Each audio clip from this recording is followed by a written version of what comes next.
और तीसरा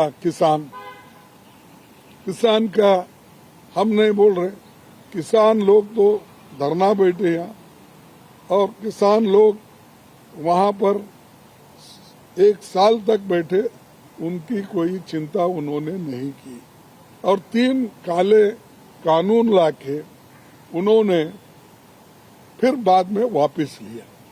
तो इसका मतलब ये है कि समझदारी नहीं है और उससे किसानों को फंसाया जा रहा है कि एक तरफ मैं एमएसपी ज्यादा कर दूं बोले, मैं किसान की आमदनी डबल करूंगा बोले, कहाँ है वो सब? और ये सब बातें पार्लियामेंट में उसका उत्तर या उसके बारे में कुछ नहीं बोलते, ना बेरोजगारी के बारे में बोलते हैं, ना महंगाई के बारे में बोलते हैं, ना किसानों के बारे में। दूसरे चीज लाना जो इर्रेलेवेंट है और उसी के ऊपर वो भाषण उनका चलते रहता है। तो ये किसान का मुद्दा भी बहुत बड़ा है और वो जो उनका वायदा था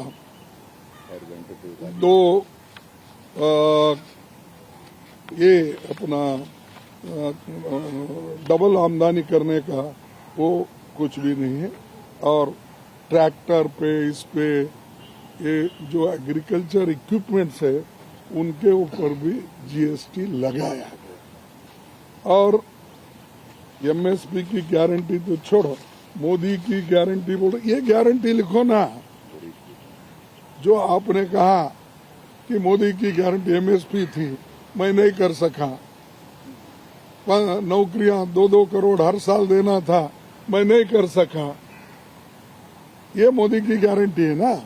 अब नया गारंटी निकले हैं, तो ये जो है इसके बारे में। और सामाजिक न्याय, देखिए सामाजिक न्याय वो बहुत बोलते हैं, मैं president of India schedule caste को बनाया, मैं शेड्यूल ट्राइब को बनाया, मैं फलानों को बनाया। अरे ये इम्पोर्टेंट नहीं, ये तो बनते रहते, तुम्हारे पार्टी की एक पॉलिसी रहती, हमने भी बनाया। हमने तो ऐसे नेताओं को शेड्यूल कास्ट के प्रेसिडेंट बनाया जो इंटरनेशनली फेमस थे।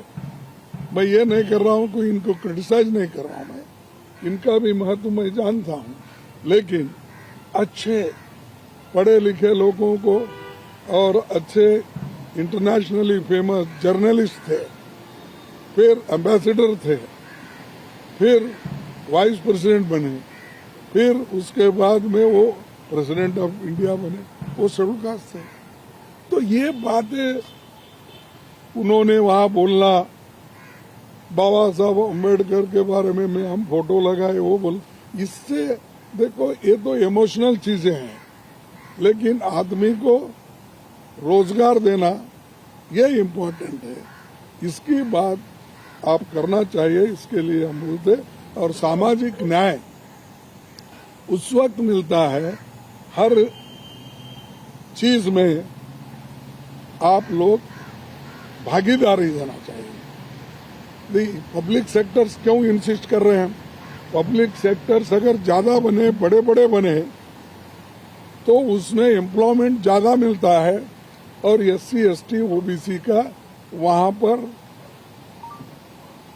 एक परसेंटेज जो मिलता है वो परमानेंट मिलता है।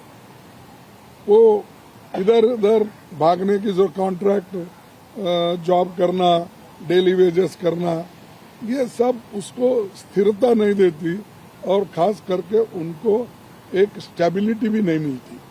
तो इसीलिए हम चाहते थे कि पक्की नौकरी दो, गवर्नमेंट सर्वेंट में पक्की नौकरी दो, पब्लिक सेक्टर्स में